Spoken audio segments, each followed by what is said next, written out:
Hello friend, आज के topic में हम पढ़ेंगे आर्किटेक्चर कंजर्वेशन।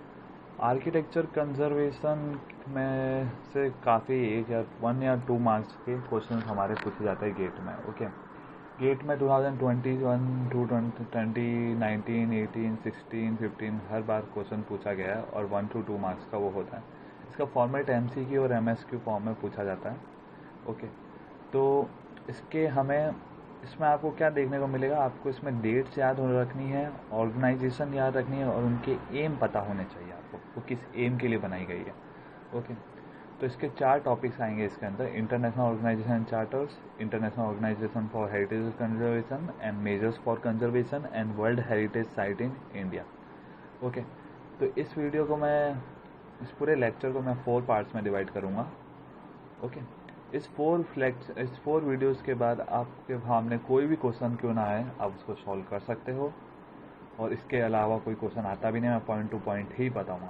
ओके, अब यहाँ पे लोगों को प्रॉब्लम आती है कि यहाँ पे लोगों को डेट्स याद नहीं रहती कि 1956 है, क्या है, 1984 है, 904 है, 1958 है। तो यहाँ पे काफ़ी ईयर्स है, तो आपको ईयर्स याद रखने होते हैं, तो बहुत डिफ़िकल्ट होता है। ऑर्गेनाइजेशन कौन कौन सी थी ये भी याद रखना बहुत डिफ़िकल्ट होता है। उनकी सिटीज़ कौन कौन सी थी, जैसे यहाँ पे आप देखें तो बुरा चार्टर है, तो उसकी कंट्री कौन सी, ऑस्ट्रेलिया है। तो ये सब याद रखने में थोड़ी डिफ़िकल्टीज होती है।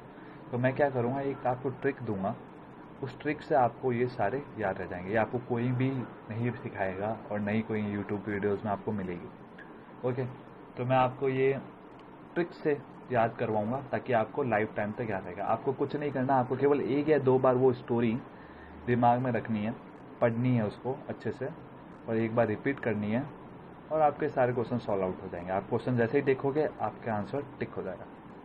ओके, तो हम स्टार्ट करते हैं।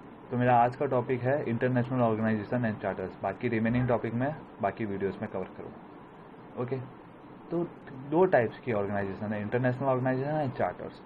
इंटरनेशनल ऑर्गेनाइजेशन और चार्टर्स याद रखने के लिए एक स्टोरी है, तो उस स्टोरी को आप ध्यान से सुनना। ओके, तो मैं स्टार्ट करता हूँ। बबलू नाम का एक लड़का था जो कि यूएन में रहता था। कहाँ रहता था? यूएन में। ओके, यूएन में रहता था और वहाँ पे उसने अपनी एक ऑर्गेनाइजेशन बनाई। उसके दिमाग में आया कि क्यों ना मैं एक लिस्ट बनाऊँ जो भी हिस्टोरिकल बिल्डिंग है। एक्चुअली वो ट्रैवलिंग उसको काफ़ी पसंद थी बबलू को, तो उसने कहा कोई भी हिस्टोरिकल प्लेस है उसकी मैं एक लिस्ट बनाता हूँ। ओके, तो उस लिस्ट को बनाने के लिए उसने एक ऑर्गेनाइजेशन स्टार्ट करी, यूनेस्को। अब यूनेस्को कैसे, यूएन कहाँ से आ गया? यूनाइटेड नेशन से आ गया। ठीक है, कहाँ का रहने वाला था? वो यूएन का रहने।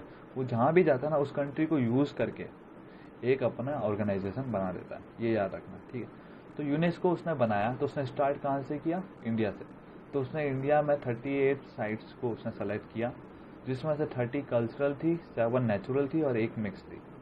ठीक है, ये याद रखना। 38 साइट कौन कौन सी थी? 30 कल्चरल, 7 नेचुरल और 1 मिक्स। और वो क्या करता था? हिस्टोरिक साइट्स को एक लिस्ट बनाता था और उसको वर्ल्ड हेरिटेज साइट्स में डालता था। ओके, ये उसकी कौन सी जगह थी? यूएन, जहाँ पे वो रहता था। ओके, उसके बाद वो अपने गांव गया। गांव कौन सा था उसका? रोम नाम का। उसका गांव कौन सा था? रोम नाम का गांव था। ठीक है, वहाँ पे उसने एक ऑर्गेनाइजेशन स्टार्ट करी। अब ऑर्गेनाइजेशन का नाम उसको देना था, तो वो हर बार अपनी सिटी का नाम यूज़ करता है। तो उसने बोला कि वर्ल्ड में केवल एक ही रोम होता है, इसलिए मेरी ऑर्गेनाइजेशन का नाम है इक्रोम। ओके, अब अगर आप देखो यूनेस्को की डेफिनेशन देखी जाए और इक्रोम में उसका क्या काम था? इक्रोम में वहाँ के लोगों को वो ट्रेनिंग देता था कि आप कैसे अपनी बिल्डिंग को सेफ रख सकते हो, ठीक है, प्रिजर्व कर सकते हो। ओके, तो इसलिए उसने बोला कि मैं ऑर्गेनाइजेशन बनाई इक्रोम, जिसका था कि स्टडी करता था वो preservation and restoration of sites, cultural properties. ठीक है, तो अब अगर आप एक चीज़ नोटिस करोगे, यूनेस्को की डेफिनेशन अगर देखी जाए, फुल फॉर्म देखी जाए, तो United Nation Educational, Scientific and Cultural Organization, ये हम याद कर सकते हैं। बट इक्रोम में क्या था? इंटरनेशनल सेंटर, फिर CROM करके कोई फुल फॉर्म नहीं थी। तो उसने बोला कि जहाँ भी उसका पर्पस था उसने उसको ऐड कर दिया, for the study of preservation and restoration of cultural properties. Okay, तो ये थोड़ा स्पेशल है इक्रोम, तो वो तो रैंडमली नाम देता था ना जिस पर्पस से बना रहा है। ठीक है, तो इक्रोम का थोड़ा याद रखना, international centre for the study of preservation and restoration of culture property. यहाँ तक समझ में आ गया? एक बार वापस रिपीट कर देता हूँ। बबलू नाम का एक लड़का था जिसने अपनी एक ऑर्गेनाइजेशन बनाई, कहाँ का रहने वाला था, यूएन का, तो उसने यूएन के नाम पे एक ऑर्गेनाइजेशन बनाई यूनेस्को, और वहाँ पे वो हिस्टोरिकल साइट्स को वर्ल्ड हेरिटेज साइट्स में डालता था। ओके, जिसमें से इंडिया को उसने 38 साइट्स सेलेक्ट करी, जिसमें 30 कल्चरल थी, 7 नेचुरल थी एंड 1 मिक्स थी। ठीक है, फिर वो अपने गाँव वापस गया। वहाँ पे गाँव कौन सा था, उसका रोम था। तो उसने उस रोम के नाम पे उसने बोला कि वर्ल्ड में केवल एक ही रोम होता है, तो उस नाम की उसने एक ऑर्गेनाइजेशन बना दी, एक रोम। ठीक है, वहाँ पे वो क्या करता था, लोगों को ट्रेन करता था कैसे आप अपनी बिल्डिंग को सेव कर सकते हैं। ओके, तो इसी नाम पे उसने एक फुल फॉर्म भी बना दी, international centre for the study of preservation and restoration of cultural properties. ठीक है, अब क्या होता है कि खूब सारी उसको हर कंट्री में जाके, हर स्टेट में जाके उसको काफ़ी हिस्टोरिकल प्लेस मिल रही थी, तो बहुत मुश्किल हो रही थी इन 2 ऑर्गेनाइजेशन को हैंडल करने में। तो उसने बोला कि मैं हर कंट्री जाऊंगा, वहाँ पे जैसा मुझसे बिहेव किया जाएगा, जैसा मेरे साथ बिहेव किया जाएगा, उस बेसिस पे जो कंट्री में जैसा, लेट सपोज करो जिस कंट्री में गरीबी है, तो मैं उस पॉइंट के हिसाब से एक चार्टर टाइप बना दूंगा और वो मेरे को अपनी लिस्ट पकड़ाता जाएगा। उसका मेन मोटो क्या था, वो हर कंट्री में गया, वहाँ की उसने हालात देखी, उस हालात के बेसिस में उस चार्टर का नाम दिया और उस चार्टर से वो अपनी लिस्ट लेता था। ठीक है, तो अब अपन एक एक चार्टर पढ़ते हैं। टोटल ऐसे करके वो 6 कंट्री गया था, तो 6 कंट्री गया था। ओके, तो पहली थी एथेंस चार्टर। एथेंस चार्टर में देखा उसने कि लोगों को उसने डब्बा दिया, डब्बों से खेलते थे। उनका एथेंस में क्या होता था, एथेंस नाम से पता चल रहा है कि यार कोई अच्छी कंट्री तो नहीं थी, वो डब्बे जो बॉक्स होते ना वहाँ से खेलते थे, बॉक्स की हेल्प से मतलब खेला करते थे, वहाँ पे बॉक्स काफ़ी अवेलेबल थे। तो उसने क्या किया, उन बॉक्स में, डब्बे में, याद रखना डब्बा में उसने उनको 7 सैंपल दिए और बोला कि 7 सैंपल लीजिए और अपनी बिल्डिंग को, हिस्टोरिक मॉन्यूमेंट्स को रिस्टोर कीजिए। ठीक है, तो 7 सैंपल मैं बोल रहा हूँ, बट रियल में अगर एक्चुअली देखा जाए तो वो मोटिव्स थे 7 मैनिफेस्टो। ये केवल स्टोरी है, ठीक है, इसको अभी रिलेट मत करना, मैं लास्ट में वापस रिलेट करूँगा। ठीक है, तो ध्यान से बस केवल आप सुनते रहिए। ओके, यूएन का रहने वाला, मैं एक बार वापस रिपीट कर रहा हूँ, यूएन का रहने वाला था, उसने अपनी एक ऑर्गेनाइजेशन बनाई जिसका नाम उसने यूनेस्को रखा। वो हर कंट्री में जाता था और वहाँ पे अपनी ऑर्गेनाइजेशन बना देता था। ठीक है, यूनेस्को में उसने इंडिया में कितनी रखी, 38 साइट्स ली, जिसमें 30 कल्चरल, 7 नेचुरल, 1 मिक्स थी। फिर वो अपने गाँव गया, गाँव कौन सा था, रोम था उसका। वहाँ पे उसने, रोम वर्ल्ड में केवल एक ही है, तो उस नाम पे उसने अपनी ऑर्गेनाइजेशन बना दी, एक रोम। और रोम में वो क्या करता था, लोगों को ट्रेनिंग देता था कैसे आप अपनी बिल्डिंग को सेफ रख सकते हैं, और वहाँ पे for the study of preservation restoration सिखाता था। ठीक है, अब उसके बाद चार्टर्स की बारी आती है। तो चार्टर्स में हमें टोटल 6 कंट्रीज़ का नाम है, वो कैसे वहाँ पे बिहेवियर होता है वो हम देखेंगे। तो पहला था एथेंस में देखा उसने काफ़ी बच्चे जो थे वो डब्बों से खेलते थे, तो उन डब्बा में वो 7 सैंपल रख दिया और बोल दिया कि आप अपनी बिल्डिंग को इससे रिस्टोर कीजिए। ठीक है, बस इतना था। वेनिस में काफ़ी हाईफाई ट्रीटमेंट था, मतलब काफ़ी स्पेशल ट्रीटमेंट मिला उसको। ठीक है, वेनिस में तो उसने सोचा कि काफ़ी हाईफाई ट्रीटमेंट मिल रहा है, तो उसने बोला रिस्टोरेशन और तो कंजर्वेशन आपको करना ही है मॉन्यूमेंट्स का, बट आप 7 सैंपल मत लीजिए, आप 16 सैंपल लीजिए। क्यों? क्योंकि वो वहाँ पे हाईफाई ट्रीटमेंट था, स्पेशल थी ना वो, उसके लिए उसकी फेवरेट बन गई थी वेनिस की। तो उसने वहाँ 16 आर्टिकल सैंपल दे दिए उसको और बोला कि अपनी हिस्टोरिकल प्लेसेस है इनको कंजर्व कीजिए और रिस्टोर कीजिए, जो भी मॉन्यूमेंट्स। ठीक है, यहाँ पे ध्यान रखना, ये मॉन्यूमेंट्स की बात चल रही है।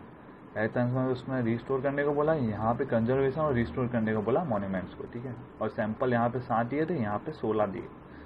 ठीक है, वेनिस में उसने अपनी एक और ऑर्गेनाइजेशन, उसको एक और पावर दे दी। उसने बोला कि मेरे को बहुत अच्छा ट्रीटमेंट मिला है, हाईफाई ट्रीटमेंट मिला है, इसलिए वहाँ पे उसने बोला कि तुम मेरी सब में से एक फेवरेट, मतलब चार्टर अगर 6 हैं, 6 में से एक है ना, तो मोस्ट ऑफ अस बोलते हैं ना, मोस्ट मतलब सब में से, तो मोस्ट से MOS हो गया और इको में से एक, तो इकोमॉस करके उसने एक ऑर्गेनाइजेशन बना दी। उसने बोला ये जो ऑर्गेनाइजेशन तुम ही से होगा, मतलब समझ लो, उसने एक ऑर्गेनाइजेशन बनाई, बोले तुम ही हो जो इसको यूनेस्को को हैंडल कर सकते हो, तुम ही से होगा। किससे होगा? इकोमॉस से होगा, याद रखना, होगा वर्ड। ओके, तो उसने बोला उसको, इकोमॉस को, कि तुम ही से होगा। ठीक है, और उसको बोला कि तुम्हें पावर देता हूँ मैं यूनेस्को को हैंडल करने की, तुमसे बिना पूछे वो लिस्ट में ऐड नहीं करेगा। ओके, तो मतलब इतना पावरफुल था ये वेनिस चार्टर। ये इससे क्वेश्चन पूछे जा चुके हैं 21, 15, 6, 8, 2016 यहाँ पे इससे सबसे ज़्यादा क्वेश्चन पूछे गए हैं वेनिस चार्टर्स में से, इसलिए बहुत इंपॉर्टेंट था, याद रखना। और यहाँ पे उसको बबलू को कैसा ट्रीटमेंट मिला, हाईफाई ट्रीटमेंट मिला।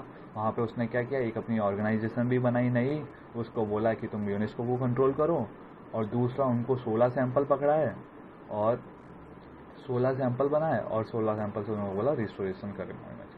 उसके बाद वो ऑस्ट्रेलिया गया, ऑस्ट्रेलिया में उसको थोड़ा बुरा ट्रीटमेंट मिला, तो उसने ऑस्ट्रेलिया चार्टर नाम ना देख के उसने बुरा चार्टर नाम दे दिया। बोले यार मेरे को बहुत बुरा मिला है, तो क्योंकि यहाँ पे बहुत बुरी हालत है, तो लोगों के हाथ में उसने क्या देखा, झोला देखा। क्या देखा, झोला। तो उसने बोला कि ऑस्ट्रेलिया में बहुत बुरी हालत चल रही है, तो लोगों के हाथ में झोला है, यहाँ पे लोग वेनिस में लोगों के पास बहुत हाईफाई ट्रीटमेंट है, एथेंस के पास डब्बा है, केवल बॉक्स से खेलते रहते हैं, ठीक है। तो ऑस्ट्रेलिया में उसने बोला कि तुम एक काम करो, तुम्हारे यहाँ पे जितने भी मटेरियल्स है ना, सैंपल्स है, उन्हीं को यूज़ करो, और ऑस्ट्रेलिया में जितने मॉन्यूमेंट्स हैं उसको रिस्टोर कंजर्व करके रखो, ठीक है। उसके बाद चौथा आता है फ्लोरेंस। फ्लोरेंस मतलब वर्ड से ही पता चल रहा है फ्लावर, तो फ्लावर कहाँ होता है, गार्डन्स में होता है। तो उसने बोला आप हिस्टोरिक गार्डन को यूज़ कर। अब यहाँ पे लोगों के हाथ में क्या होती थी, कैची होती थी, ओके। तो यहाँ पे लोगों के हाथ में कैची होती थी और उसको यूज़ करके वो अपने गार्डन्स को प्रिजर्व करते थे। उसके बाद वो गया यूरोप में। यूरोप में उसने देखा कि वॉर चल रही है, वहाँ पे लोग अपनी बिल्डिंग को प्रोटेक्ट करने के लिए घर से बाहर निकले हुए, ठीक है। तो उसने बोला कि आप कंजर्व भी कीजिए, प्रोटेक्शन भी कीजिए अपनी बिल्डिंग को, बट कुछ खाते रहिए। मतलब उनको दे दिए काजू, काजू किसमिस होता है ना, तो काजू पकड़ा दिए, बोले ये खाते रहिए और अपनी बिल्डिंग को प्रोटेक्ट कीजिए। अब वॉर चल रही थी यूरोप में, तो यूरोप में वॉर चल रही थी, इसलिए उसने बोला कि यूरोप, जब अपन पबजी खेलते हैं, ग्रेनेड नाम सुना होगा ना, तो इसलिए उसने वहाँ पे नाम दे दिया Granada convention, okay, Granada convention. उसके बाद वो वॉशिंगटन गया। वॉशिंगटन, टन मतलब से पता चल रहा है, वॉशिंगटन से पता चल रहा है कि वहाँ पे खूब सारे टाउन्स होंगे और अर्बन्स होंगे, ठीक है। तो उसने बोला कि आप इन सबको कंजर्व करना और खोजो कौन सा हिस्टोरिकल है, ठीक है। टन मतलब खूब ज़्यादा हो गया ना, एक ही बात नहीं हो रही, खूब सारे होता है, तो खोजो। तो उसने बोला कि यहाँ पे आप खोजो और कौन सा हिस्टोरिकल, उसकी लिस्ट मुझे पकड़ा दीजिए। तो सिंपल है, कोई डिफ़िकल्टी नहीं है। यूनेस्को तुम्हें पता चल गया कि वो यूएन का रहने वाला था, क्या रोल था बबलू का। इक्रोम तुम्हें पता चल गया कि वो उसका गांव कैसे पड़ा था, रोम था गांव उसका, वहाँ पे उसने नाम कैसे दिया, इक्रोम दिया, ये दिया, ठीक है। याद हो गया ना अब इजीली। चार्टर्स थे, चार्टर्स में कौन सा था, एक एथेंस था। एथेंस में वहाँ पे उसने क्या देखा, लोगों के हाथ में डब्बा था, तो उसने 6-7 सैंपल दे दिया और बोला बिल्डिंग को रिस्टोर कीजिए। वेनिस देखा तो वहाँ पे हाईफाई ट्रीटमेंट था, इसलिए उसने वहाँ पे एक ऑर्गेनाइजेशन भी बना दी जिसको वो हैंडल करता था, यूनेस्को को। ऑर्गेनाइजेशन का नाम पूछा जाए तो सब में से एक फेवरेट था, तो इकोमोस करके उसने ऑर्गेनाइजेशन बना दी और उसको 16 आर्टिकल्स दे दिया, ठीक है। बाकी किसी को भी आर्टिकल नहीं, केवल एथेंस को दिए हैं और वेनिस को दिए सैंपल, इसको 7 पॉइंट्स, इसको 16 आर्टिकल, मतलब सैंपल दिए एक तरह से कि आप अपनी बिल्डिंग को रिस्टोर कर सकते हो, ठीक है। उसके बाद वो ऑस्ट्रेलिया गया, वहाँ उसको बहुत बुरा ट्रीटमेंट मिला क्योंकि लोगों के हाथ में झोला था, ठीक है। उसके बाद वो फ्लोरेंस गया तो वहाँ पे लोगों के हाथ में कैची थी।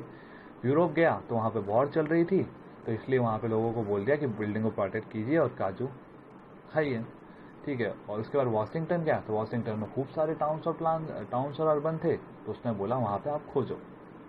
अब मैं आपको ट्रिक कैसे यूज़ हो रही है, ये मैं वर्ड यूज़ कर रहा हूँ, गाँव, डब्बा, हाईफाई, झोला, कैची, काजू और खोजो, ये क्या चीज़ है, ये एक्चुअली आपके ईयर्स है। अगर आपको ये चीज़ें याद रह गई ना कि वो उसका गांव कौन सा था, रोम था, एथेंस के पास क्या थे, डब्बे थे, वेनिस के पास कैसा था, हाईफाई ट्रीटमेंट था, बुरा कैरेक्टर, ऑस्ट्रेलिया का लेके घूम रहे थे, झोला। तो अगर ये वर्ड्स आपको याद रह गए ना तो आप ईयर इजीली पता लगा सकते हैं। कैसे, मैं आपको बताता हूँ। आपको क्या करना है, अगर आपको स्क्रीन दिख रही है, आपको क्या करना है, 1 2 3 4 5 6 7 8 9 10 तक लिखना है, ओके। उसके बाद जितने भी वॉवल्स है ए आई ओ यू, इनको हटा दीजिए और फिर उसके बाद कंटिन्यू लिख लीजिए, B C D F G H I, sorry I vowels है तो मैंने हटा दिया, जे के एल एम, ठीक है। अगर आप देख लो 1931 ईयर है, मैं डब्बा वर्ड यूज़ किया था, तो डी जो फर्स्ट और जो मिड वाला वर्सन होता है ना, फर्स्ट और मिड वाला, तो ये 2 ऑप्शन याद रखना, डी और बी। तो डी से क्या होता है, डी से हमारा होता है 3 और बी से क्या होता है 2, सॉरी 1, तो ये ईयर कौन सा हो गया 1931 होगा। तो एच से 6, जी से 5, 65। तो हम वॉवल्स को काउंट नहीं कर रहे हैं। ये झोला, अब झोला से क्या होता है, झोला से होता है जे, जे से 7, एल, एल से हो गया ये 9, सो सॉरी जे से 7 और एल से 9, हाँ तो ये हो गया 79। ठीक है, 56 कैसा आ रहा है, जी और एच देखिए, तो जी से हो गया 5 और एच से हो गया 6, तो ये 56। तो ऐसे करके आपको ईयर्स भी याद हो गए, उनके ऑर्गेनाइजेशन के नाम भी याद हो गए, उनके एम्स भी याद हो गए। ओके, तो कुल मिला के ये सारी चीज़ें हैं। ये एक स्टोरी है, मैं आपको दे रहा हूँ, दिखा रहा हूँ स्क्रीन पे। इसका अगर आप चाहो तो स्क्रीनशॉट भी ले लीजिए, ठीक है, स्क्रीनशॉट ले लीजिए और ये स्टोरी याद रखना।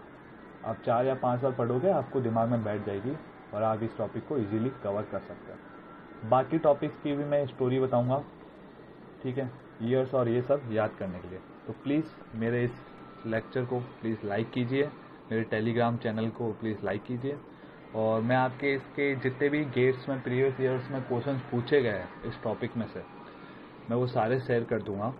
ओके, ये सब 4 वीडियोस कंप्लीट हो जाएगी, मैं अपने टेलीग्राम चैनल पे, आप ज्वाइन हो जाइए, अगर आप ज्वाइन नहीं हो तो आप ज्वाइन हो जाइए, वहाँ पे मैं अपलोड कर दूंगा। आपको सारे क्वेश्चंस मिल जाएंगे, प्रैक्टिस क्वेश्चंस भी मिल जाएंगे। उसके अलावा उससे बाहर कोई क्वेश्चन नहीं आने वाला, इसकी मेरी गारंटी है। Okay, thank you, take care, bye. Hello friend, आज के टॉपिक में हम पढ़ेंगे आर्किटेक्चर कंजर्वेशन।